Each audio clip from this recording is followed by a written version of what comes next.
Assalamualaikum warahmatullahi wabarakatuh. Perkenalkan, nama saya Asmaul Kusna dan teman saya Siti Aminatun Asliha. Di sini kami akan mempresentasikan tentang perencanaan dan pengendalian manajemen.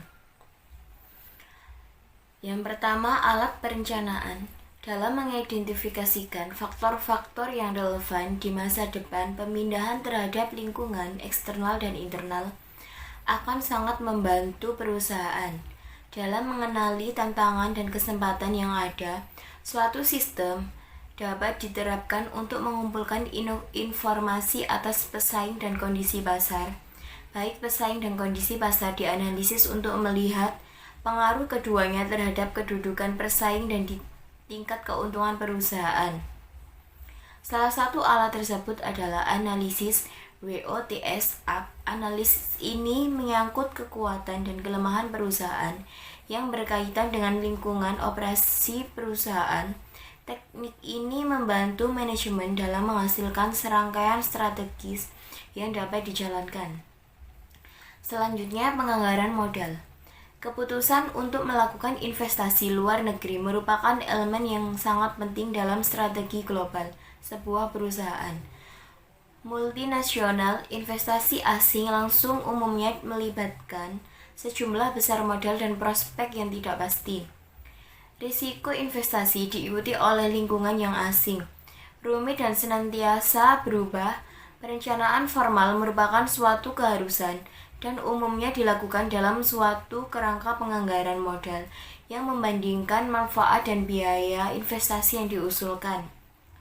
Dalam lingkungan internasional, perencanaan investasi tidak sederhana itu.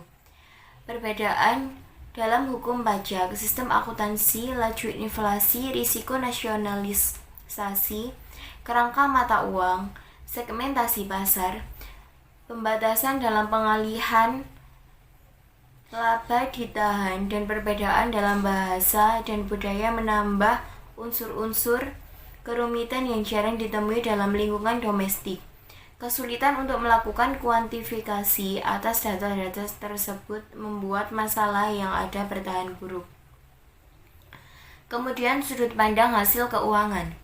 Pengembalian dari dua sudut pandang ini dapat berbeda secara signifikan karena beberapa hal seperti: 1. Pembatasan oleh pemerintah atas repartisipasi laba dan modal. Kedua, biaya izin, royalti, dan pembayaran lain yang merupakan laba bagi induk perusahaan namun merupakan beban bagi anak perusahaan. Ketiga, perbedaan laju inflasi nasional. Keempat, perubahan kurs valutas asing. Kelima, perbedaan pajak. Selanjutnya, mengukur ekspektasi pengembalian. Mengukur ekspektasi arus kas suatu investasi asing merupakan hal yang cukup menantang. Misalkan, untuk keperluan diskusi semata, unit koperasi manufaktur Daimler Chrysler AS sedang mempertimbangkan untuk membeli 1.000 kepemilikan fasilitas manufaktur di Rusia. Induk perusahaan Amerika Serikat akan mendanai setengah dari investasi tersebut dalam bentuk uang tunai dan erlatan. Sisanya akan didanai oleh pinjaman bank lokal dengan tingkat suku bunga pasar yang berlaku.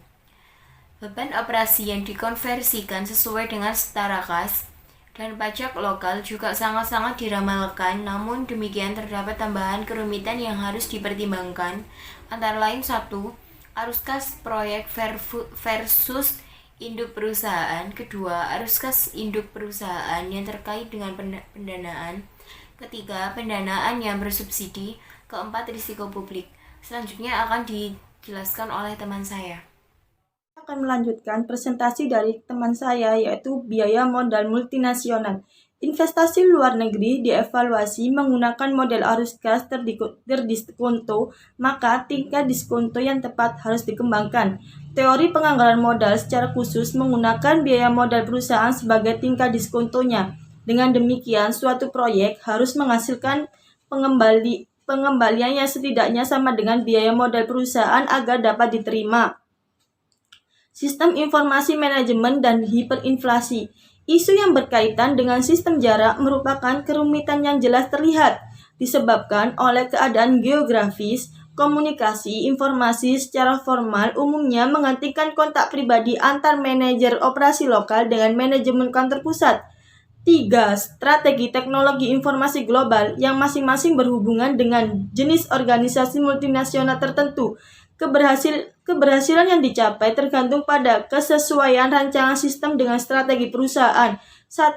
Penyebaran rendah dengan sentralisasi yang tinggi digunakan oleh organisasi yang lebih kecil dengan operasi bisnis internasional yang terbatas dan sistem informasi domestik mendominasi kebutuhan. 2. Penyebaran tinggi dengan sentralisasi yang rendah. Anak perusahaan lokal diberi kendali yang signifikan atas pengembangan strategi teknologi informasi yang sistem terkait mereka sendiri. 3. Penyebaran tinggi dengan sentralisasi yang tinggi. Di sini, strategi teknologi informasi global lokal dijalankan oleh perusahaan global dengan aliansi strategi di seluruh dunia. Sistem informasi dirancang untuk mencerminkan kebutuhan perusahaan yang disesuaikan dengan keadaan lokal. Penentuan biaya strategi.